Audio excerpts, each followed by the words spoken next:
Hello, good evening and welcome to everybody who's here this evening, and welcome to our next foray into English Catholic history with the ECHA. As usual, we have a speaker this evening, and at the end there will be an opportunity to ask questions to the speaker in the box that's provided. Before we begin, can I remind everyone about our day conference on the 9th of November at Warwick Street in central London, which costs £10 for non-members and £7 for members of the English Catholic History Association. Please bring cash on the day if possible, if you're coming to the event. Our next Zoom talk is on the 5th of November and will be about the life of St. Nicholas Owen, the priest-hired builder. Now let me welcome our speaker this evening, Elaine Joyce, who will speak to us on the subject of Thomas Leveson, the Catholic recusant governor of Dudley Castle during the Civil War period. Our speaker has published a book called 9 Witnesses for the Colonel, published by Bruin Books, available from all good booksellers, of course. And she's here to talk to us on the subject of Thomas Leveson. So very welcome to you, Elaine, this evening. Okay, thank you.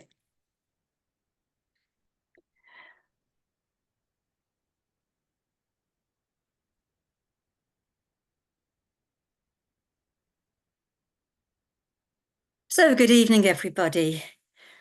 When I first was preparing this talk, this quote kept coming into my mind for some reason: old, unhappy, far off things and battles long ago. I think it's a quote from Elegy in a Country Churchyard by Thomas Gray, but it seems to sum up the whole mood of the subject I'm talking about tonight. The first time that I gave this talk was to the Friends of Dudley Castle. And I was at Dudley Castle, or at the base of Dudley Castle, there's a very nice pub called the Fellows Pub. And it was a lovely sunny summer's evening in June, a couple of years ago. So I was having a little white wine sitting outside the pub.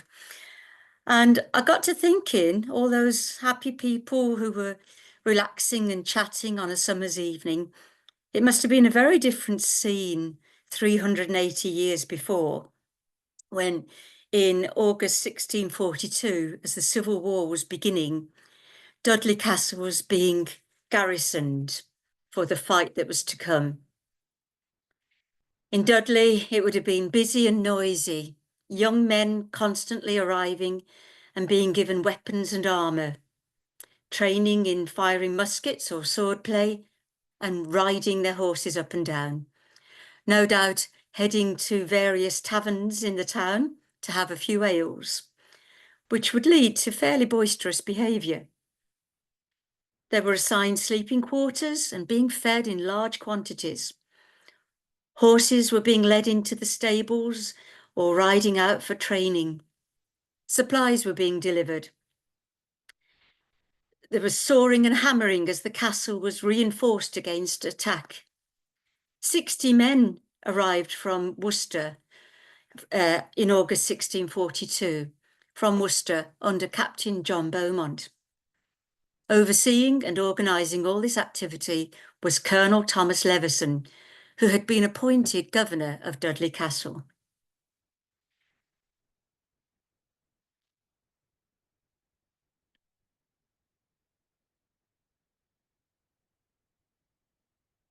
Sorry, I'm trying to, there we go.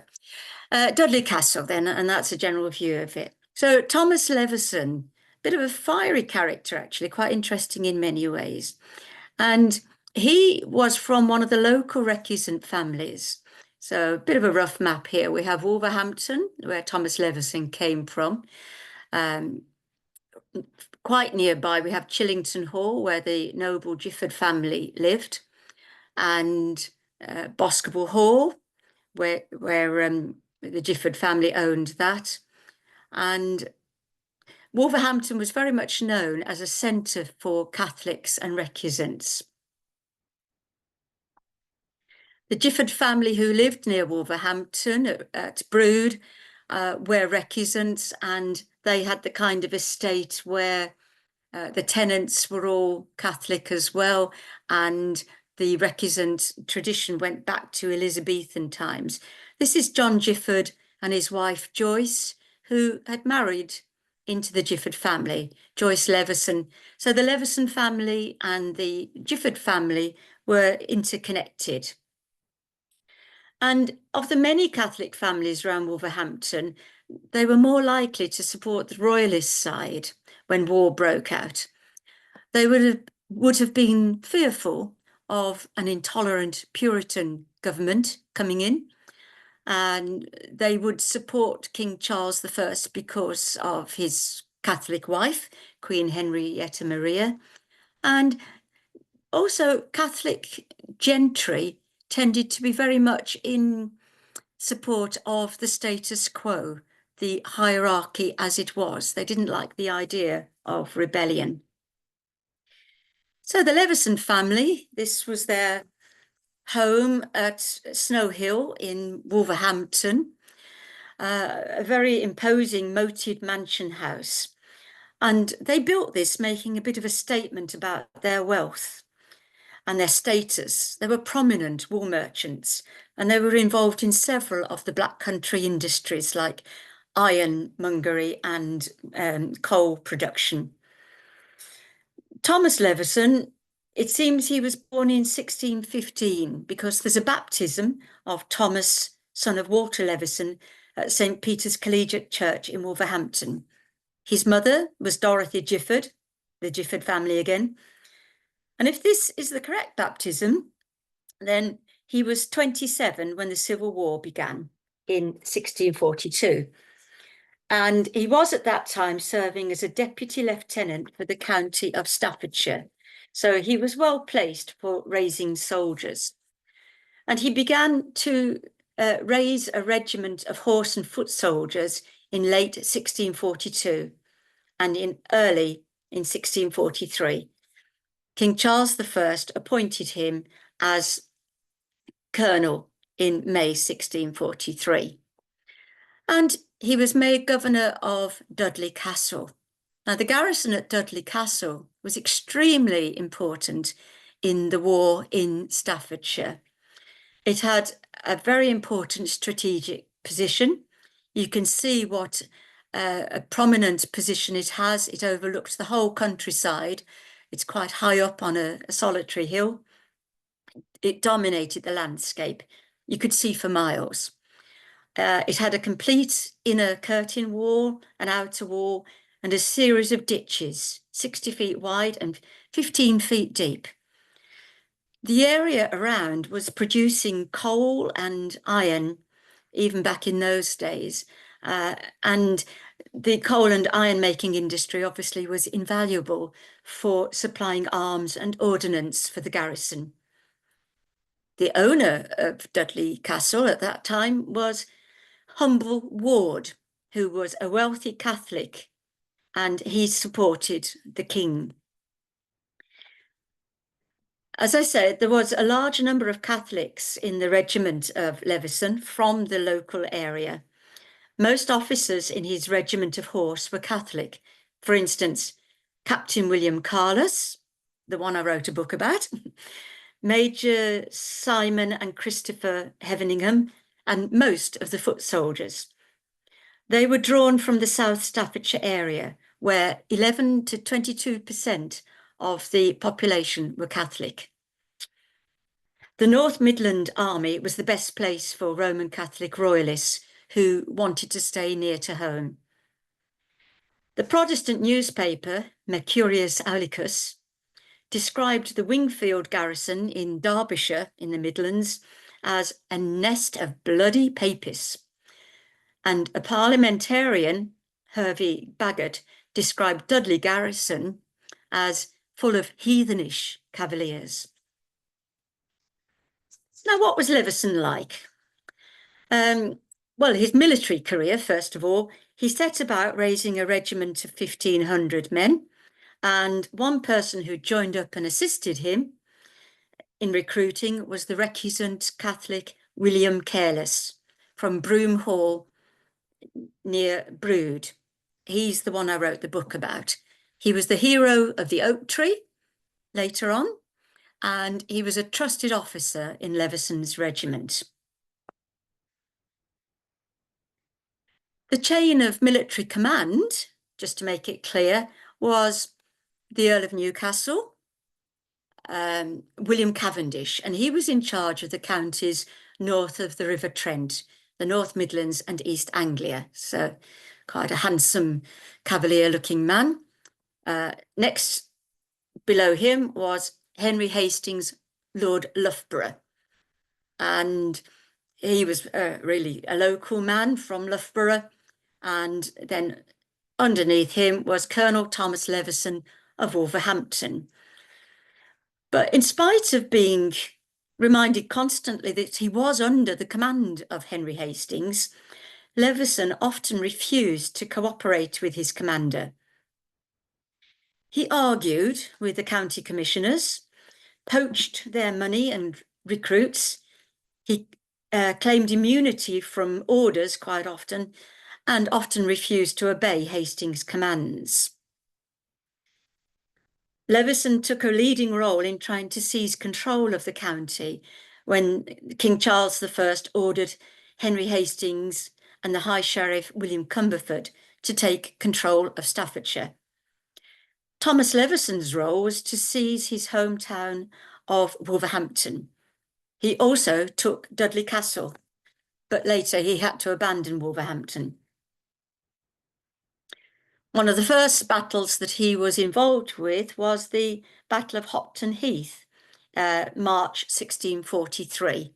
And this was for control of Stafford. The result was a little bit indecisive. Both sides claimed victory. And his character, it seems Leveson was a bit of a fiery character. There was an incident when he lost his temper. And the situation was that he had stored his weapons and armoury with a man called John Tanner in Wolverhampton, an armourer. And this is his actual words, Leveson wrote. Leveson said, "I had visited my armourer, John Tanner, in Wolverhampton to gather my weapons, but was told by the unworthy fellow that Sir Walter Wrottesley had ordered him not to restore my arms to me, and that I would need permission from the Deputy Lieutenant to claim them. As the fool of an armourer continued to deny me my weapons, I shouted at the knave, laying about him with my cane, and I must admit, raised a lump upon his forehead." And there's a lovely little quote from a book called Metallum Martis, written by Dudley. And this is a book about iron smelting in the Black Country in 1665. And Dudley wrote, "Richard Parkes of Parkes House had a fowling gun made out of pit coal iron, with his name gilt upon the gun, which gun was taken from him by Colonel Leveson, governor of Dudley Castle, and never restored." So he did tend to make himself a little bit unpopular in some ways. He was certainly not popular in Wolverhampton, although that was his hometown, because he had lodged his soldiers at St. Peter's Church and did quite a lot of damage there, showing a complete lack of reverence. Now, as the war started and began to gather pace, life became very expensive for the people that lived around Dudley. And as you can see, it was the dominant point, and several villages and places in the area were under the protection of this garrison. And King Charles I gave orders that supplies should be raised from these little villages and towns around.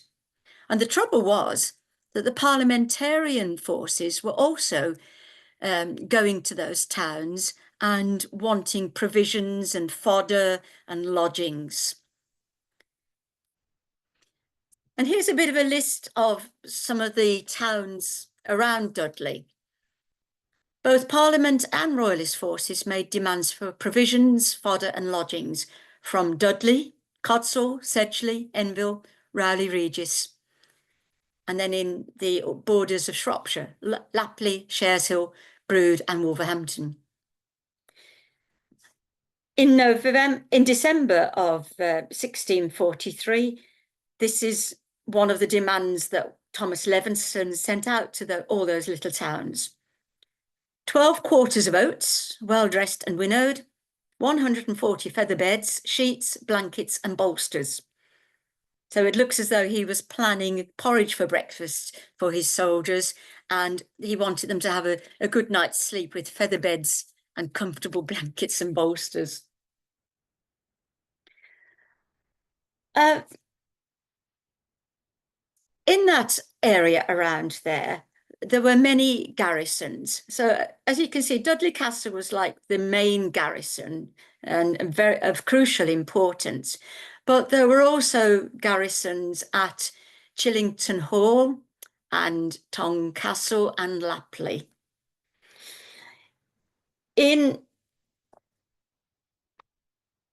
At Chillington Hall, the Gifford family, that was being garrisoned as well by Peter Gifford. Peter Gifford was getting on in years at that time. He was over 60 years old, which was old for those days. And he'd set up a small garrison at his house at Chillington Hall.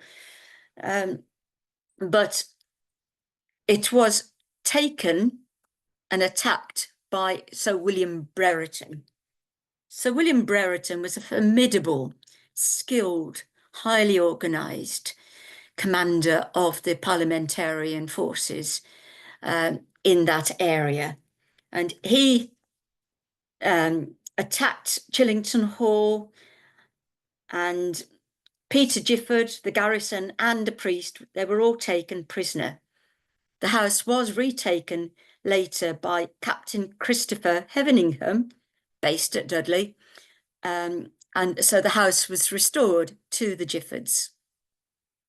Another skirmish, an attack, took place at Lapley House, very near Brood. Lapley House was being occupied by parliamentarian troops, but in December of 1643, Christopher Heveningham from Dudley led a party of Leveson's troops to Lapley in the middle of the longest night of the year, 21st of December. They put ladders up against the outside wall, and Captain Heveningham and 6 men climbed over and jumped down into the courtyard. They were faced by about 15 rebels. Blows were exchanged and 2 or 3 of the parliamentarians were killed. The captain ordered the gate to be opened for his musketeers to enter. Rebels shot at them from the windows, but only 1 royalist was hurt.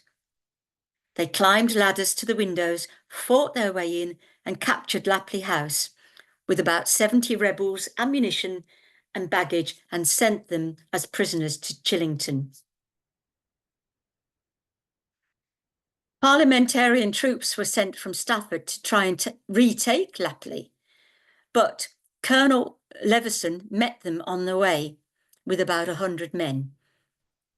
He captured their cannon, brought it back to Lapley House, and sent a note taunting them, saying, "The cannon, 'tis ready for you whenever you please to fetch it." Aston Hall, now in Birmingham, but then Aston was separate from Birmingham, was owned by the Holt family, who were royalists. Birmingham nearby was mainly parliamentarian in sympathies. And at Christmas 1643, which was just a few days after that skirmish at Lapley, Sir Thomas Holt of Aston requested help because he was being threatened with attack from troops from Birmingham. Leveson sent 40 musketeers.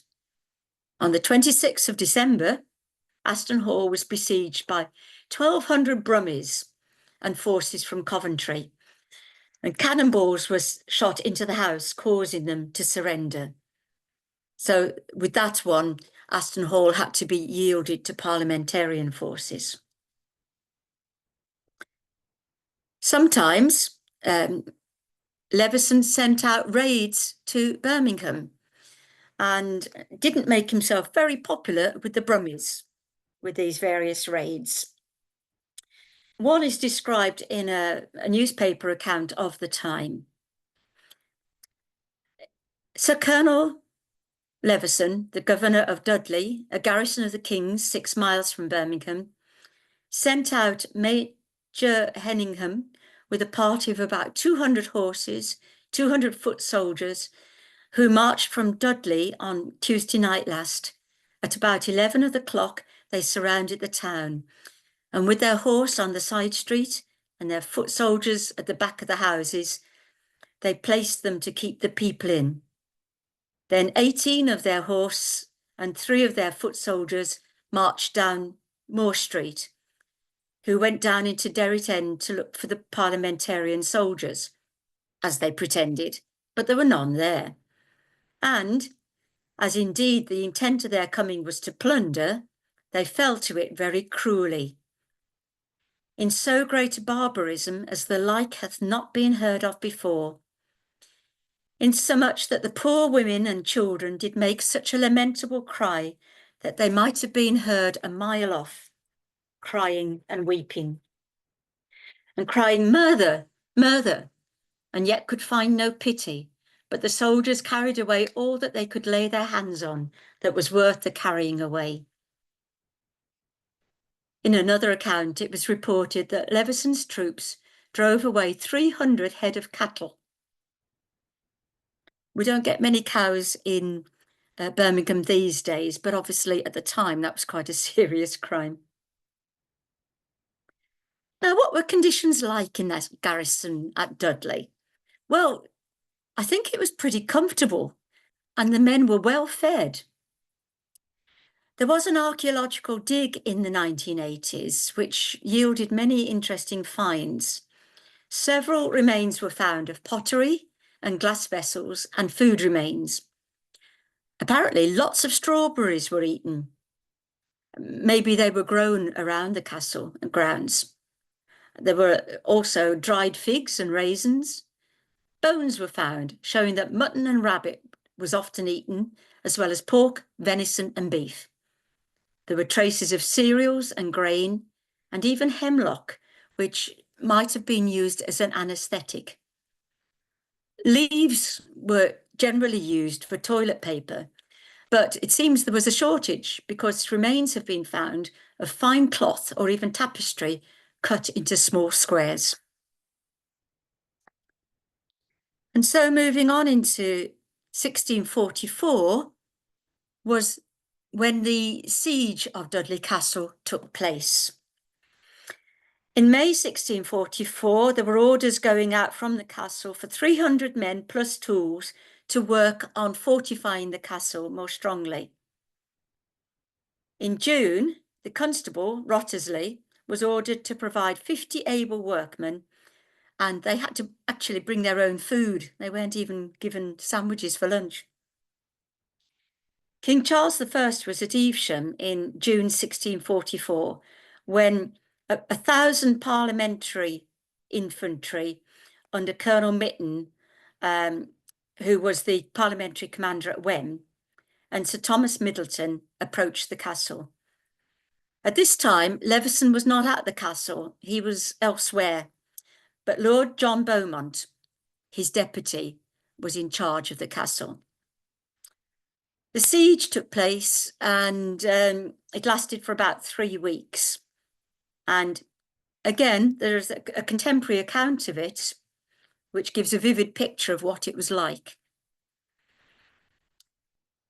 This is from Perfect Occurrences of Parliament, 1644, June. A letter from the Earl of Denbigh's quarters. We are now before Dudley Castle. They have 5 or 6 cannon in the house and shoot often at us. Yet neither with muskets or drakes have yet hurt or killed one man. They are all papists, except for a few forced men. The town of Dudley we have, in which my Lord Denbigh quarters, and it is close at the bottom of the hill that we hear their railings hourly. bullets fly thick as we pass the streets. The Cavaliers yesterday set up a gallows outside the castle, but I hope some of them may suffer on it.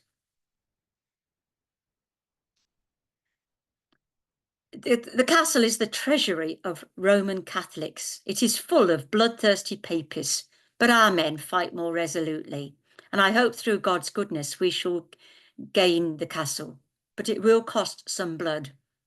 Our miners are still hard at work, and our cannons play roundly.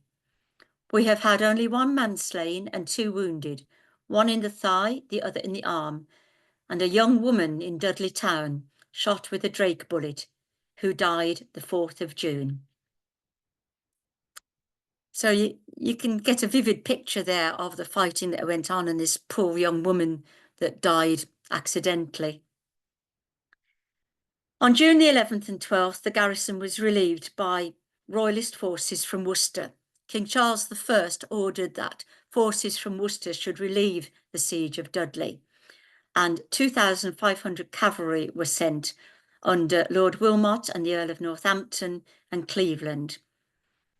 There was also 1,000 foot soldiers, and a battle took place at Tipton Green, which is about a mile away from the castle, on June the 12th. There's various accounts about the losses. In one account, the parliamentarians lost 100 men dead, 2 majors, 2 captains, 3 lieutenants, and 50 common soldiers. But actually, there were losses on both sides. The siege was lifted. And demands were sent out again to the constable of the county for provisions to be sent up to the castle to provide for both the King's army and the Parliament's army. And it quite amuses me, really, the kind of list of food that was being ordered. 400 pounds of bread, 300 pounds of cheese, butter, 3 muttons, 3 veals, 3 flitches of bacon, oats and malt. So again, it seems they were going to have porridge, maybe a cheese sandwich, maybe a bacon sandwich. But again, well provided for.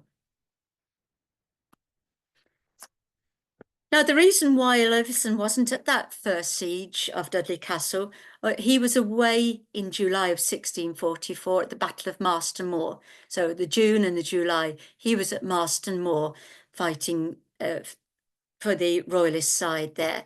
But it was a heavy defeat for the Royalists. Marston Moor is up near York, and they were trying to relieve the siege of York. So he made his way back to Dudley Castle and took on the leadership again. In 1645, Sir Thomas Leveson again went with troops to another battle, this time the Battle of Naseby near Northampton.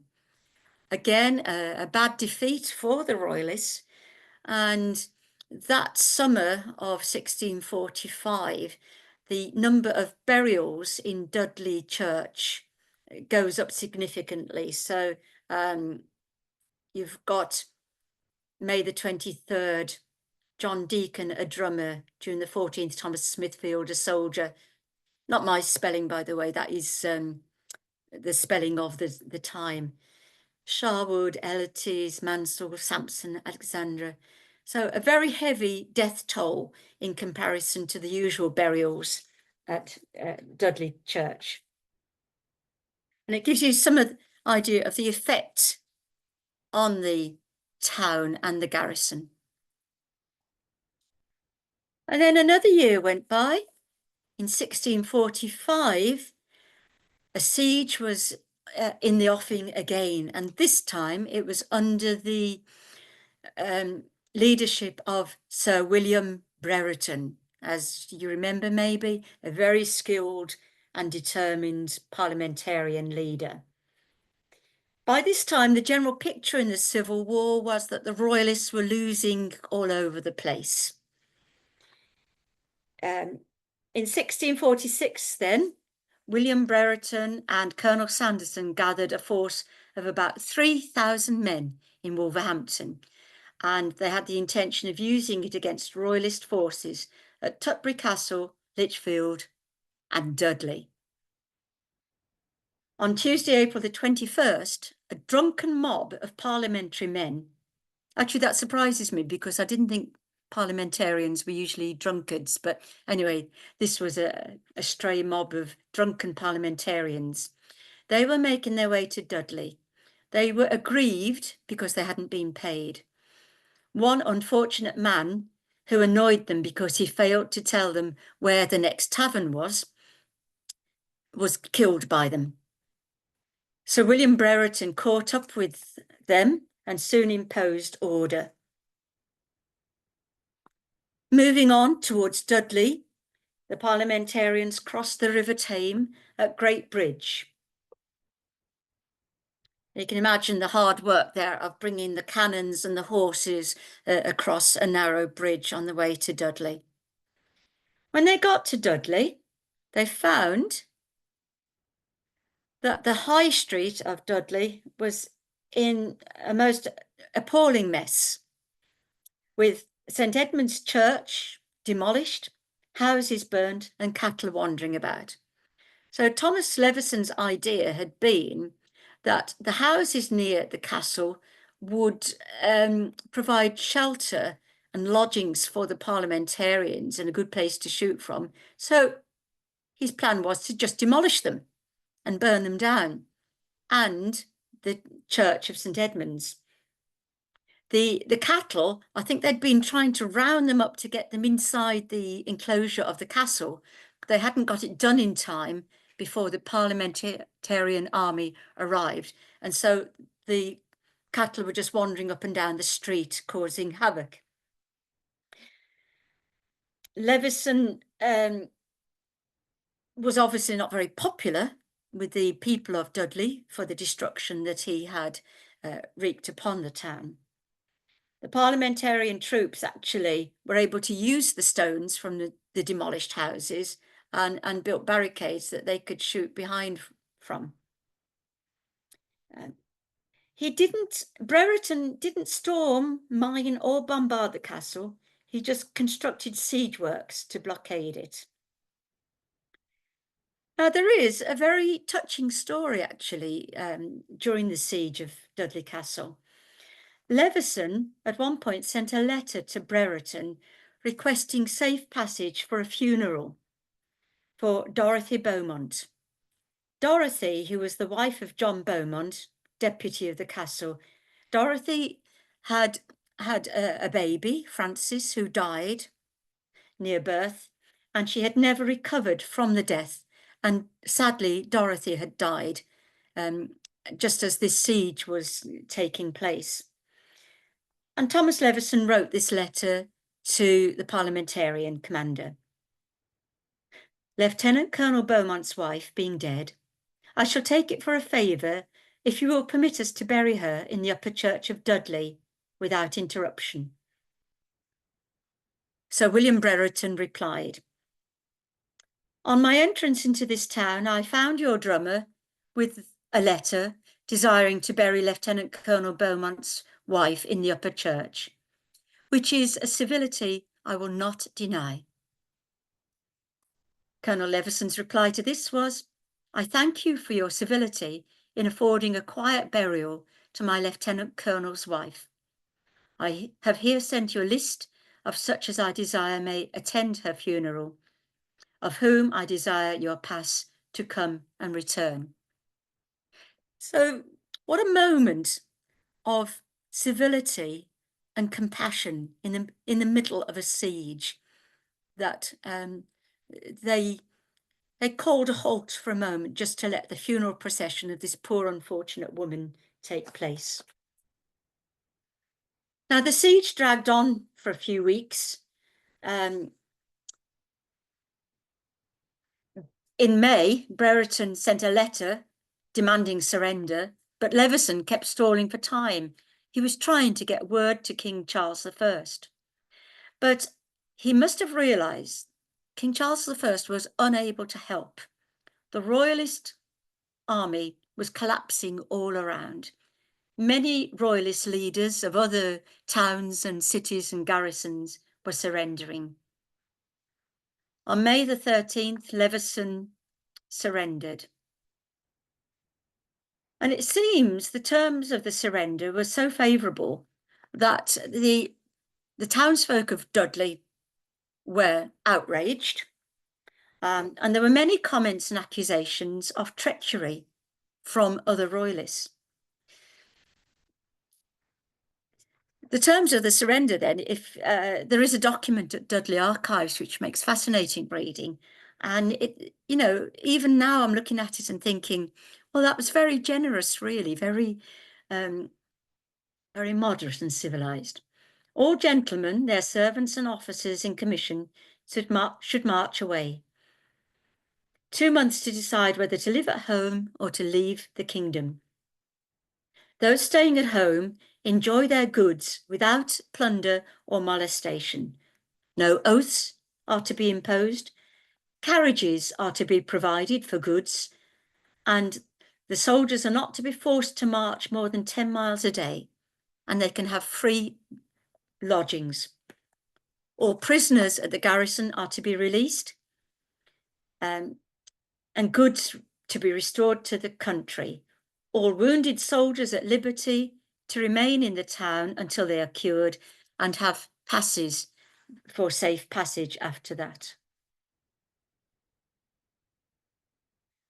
Perhaps because they thought he'd surrendered too easily, or perhaps because of his demolition of St Edmund's Church, many local people were very angry with Leveson, and he left Dudley Castle escorted by a troop of parliamentarian soldiers for his own safety.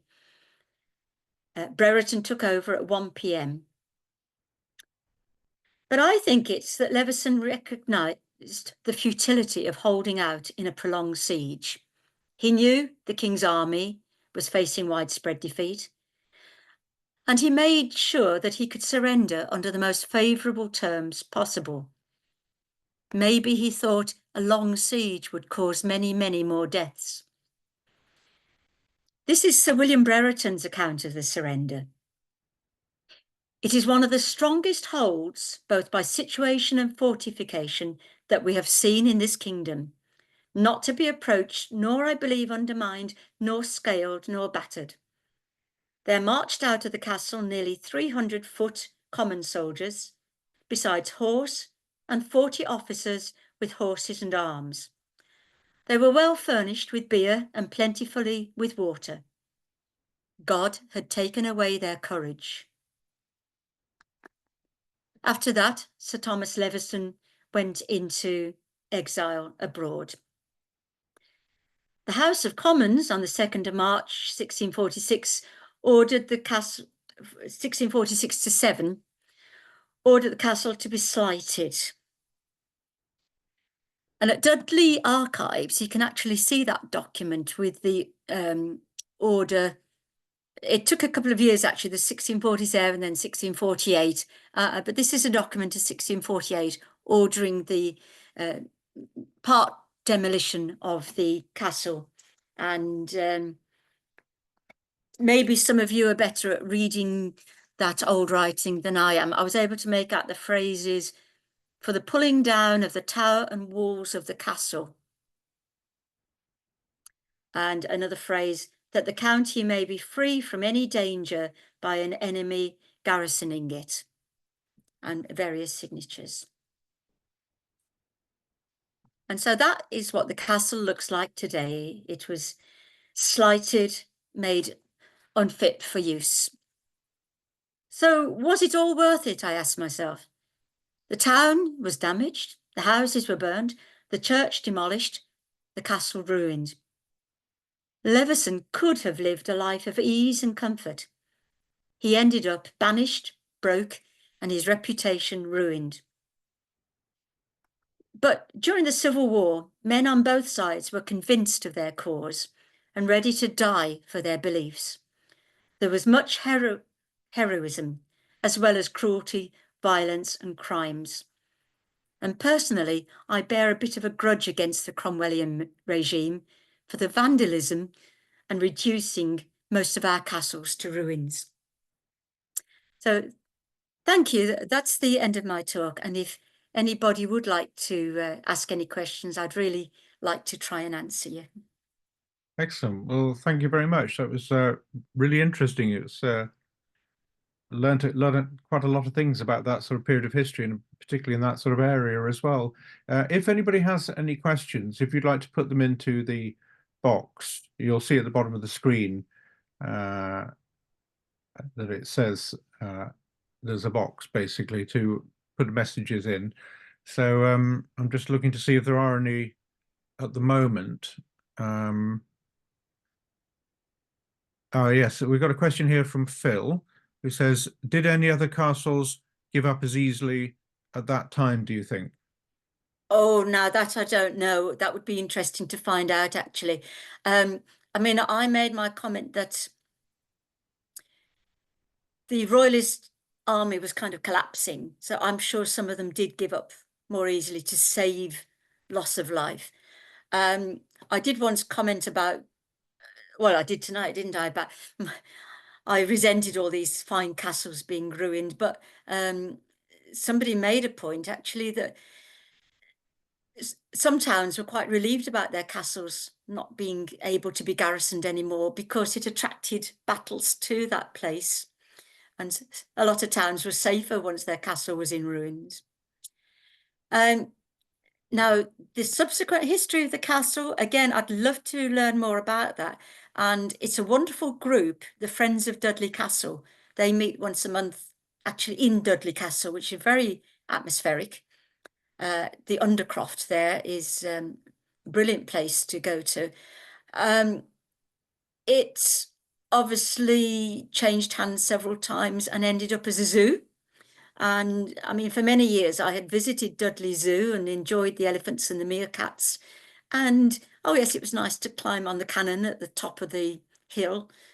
And I'd never realised the amazing history of the place and the way, you know, Dudley was much more important than Birmingham at that time, militarily speaking. Humble Ward was the owner of the castle at the beginning of the Civil War. And I think it was restored to him at some point, and there were great efforts made to save the castle because, interestingly enough, William Brereton, the parliamentary leader, his son and daughter were married to Humble Ward's son and daughter. It's a most amazing story. I can't think why a Catholic would be intermarried with such a parliamentarian family. But in the end, after a couple of years, yes, it was slighted and ruined. So, as I say, I don't know much about the history of the castle. So join the Friends of Dudley Castle and find out all about it. Of course, some of the castles were completely destroyed, weren't they? Yeah. Banbury, for example. Banbury had a fine castle, and there's not a single trace of it left now, nothing whatsoever. But the local people seem to have been quite cheerful at the idea of destroying the castle because they thought, oh, there's free stone here. We can. So a lot of the houses around the marketplace, which had been timber before that time, were very soon after made of substantial stone, and they reckon that some of the stone is what came from the castle. So people benefited. People would find ways of benefiting or turning things into an opportunity, I suppose, when things happened. But at least some of the castle at Dudley has survived. I have to make a confession that I've never even been to Dudley actually ever. So I'm rather ignorant on the subject of Dudley actually. But anyway, we've got a question from David here. It says, how long had the Levesons been wool merchants in the area? Well, again, I don't know exactly. It would have been a few generations before Thomas Leveson. They had certainly built up a substantial amount of wealth. I think Snow Hill Manor that they had built was Elizabethan. So I'm sure it went back to Elizabethan times. Unfortunately, that isn't there anymore. It was turned into a college in the early 20th century, but I think it's been demolished now. Again, an interesting one. The way that Thomas Leveson lived after that, he went into exile abroad. He went to live on the continent at Bordeaux, and he was taken under the patronage of the Prince of Conti, who paid him 2,000 livres for entertaining. I don't know what entertaining he did. He probably told reminiscences about the siege of Dudley Castle. As he did after Um, dinner speaking. yes, I think so, yes. But he wasn't very well off because when he died, he left behind furniture and 2 horses, which had to be sold to pay for his funeral. Uh, so he lost a lot. Yeah. Yes, yes. Well, he couldn't have gone back to England, could he? Because I suppose it would have been impossible. He would have been in prison, presumably, if he'd tried to return. Oh, yes, definitely. And he died 1652, which is well before the Restoration. So, Yeah, yes. yeah. Because Catholics who fought against parliamentary forces were generally described as papist delinquents, and were not Oh, exactly very popular. yes. Because at the church at Somerton in Oxfordshire, there's a grave there of somebody who'd married into the farmer family of North Oxfordshire, and I think he was killed or died of injuries or something or other after the Battle of Newbury. But he's described anyway by people at the time as a notorious papist and delinquent. In other words, he was an enemy of Parliament. So yeah, people were very bitter in those days about the loyalty and who's for the king, who's for the Parliament, and so on. And no doubt people switched sides as well when it was advantageous to do so. Yeah. Are there I any thought it was more? Sorry. interesting the amount of Catholics in the area around Wolverhampton. Um, and I can see Mary Rowlands is Yes, watching, and I have the hugest respect for the amount of work that she did in the way of registers and histories of the recusants in the Staffordshire and Midlands area. So thank you, Mary. yes, she's. I think she often joins our Zoom talks. Are there any more questions anybody wants to ask at all? Um, in answer to the question about the wool merchants, of course, a lot of the landowners made money from wool right the way from late medieval period through to the Elizabethan times and beyond, really, because wool was so important and was exported to the continent and provided a lot of wealth for a lot of landed people. So there's probably in the Midlands, I would imagine, a lot of wool merchants. So a lot of the landowners probably made money that way. I expect, even if it wasn't the main income, it would have been one of them, I'm sure. Yeah. And as I say, they did branch out into coal and iron manufacture, which was the huge industry around the Black Country and Dudley in those days. Yes, they did diversify into coal and various other things, didn't they? And as the Industrial Revolution sort of took off later on, it was in a key place, really. What happened to the Catholic families there? Any of them surviving at all In in that where? area that we know of, the prominent families? Um, that I don't know. I know the Hodgetts. The Yes. Michael Hodgetts, of course, the great historian. He was the Hodgetts were around Sedgley, which is Right. just a couple of miles from Dudley. Um, so that would be a whole other topic, yes, which I'm getting lots of ideas for more research here. Well, Yeah, Paul Hodges is talking to us at our AGM in November at Warwick Street, so that should be on subject of presides, of course. So that should be interesting. Yeah. But yeah. I mean, a number of these Catholic families have survived down the ages, really. So I just wondered if any of the prominent ones were around that area, or perhaps they moved away. Who knows, really, um, over the centuries. Well, I like to think that my connection with the Carlos family is from that time. My great grandmother was Carlos, and I still haven't found any absolute proof of relationship, but there were a lot of Carloses around Brood, Shenstone, Lichfield, Sutton Coldfield. So that's one name that's definitely survived. I know of a Middleton. So anytime I meet somebody that's got one of these Catholic recusant names. I get very interested in them. Yeah, you've got a message from Marie Rowlands here in the box, and she says very well researched talk. So she's obviously very pleased with it. I think it's from Maria L. Oh, sorry, yes, I misread it. Sorry, L. Yes, sorry, I misread that. Sorry, Maria. Yes, sorry, I misread the name there. Sorry, yes, but anyway, the same sentiments apply. So well done. Excellent. And there's another question now with the iron industry and the Oh yeah. Levesons. They've known the Willoughbys of Middleton. Again, I don't know, and it's another tempting red herring that I'm going to have to chase up and try and find out about. And you get so many rabbit holes with this kind of research, don't you? You know, just one thing leads to another. But I Is there imagine they would. The iron industry was very big, and again, there was a talk took place at Wolverhampton about the iron industry, and which I wasn't able to get to, but I expect the Levesons, the Willoughbys, they would have all been connected. I hope so, anyway. is there a book on the Catholic recusant families of the Midlands area, West Midlands area, do you think? I don't know of one, but Mary Rowlands did a lot of work on it.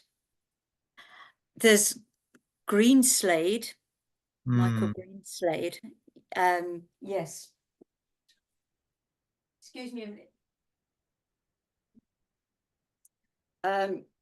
I expect a lot of your group are familiar with that, Catholic Staffordshire by Michael Greenslade. That is excellent for recusants in the Staffordshire area. okay, brilliant. All right. Well, thank you very much for your very interesting talk this evening. I hope everybody's enjoyed it, and I hope you've had a chance to find out some interesting things about Dudley area. I must visit Dudley now, I think. But Yeah. I live in Oxfordshire, so I don't tend to get to up to that area very often, really. But thank you very much anyway. It's excellent. So just to remind everybody again, our next talk is on the 5th of November. Easy date to remember, isn't it? 5th of November. And that's on Nicholas Owen. So that's another Zoom talk. And our AGM, as I say, on the 9th, I think it is, of November in Warwick Street. And more talks in the future. We have speakers right up to October, I believe, of next year lined up now, every single month. So there's plenty more talks, and they'll all be recorded and they'll all be on the YouTube channel. So thank you very much for our talk this evening, and I think we'll end there. So thank you very much for everybody, and thank you to our wonderful speaker. Okay, thanks.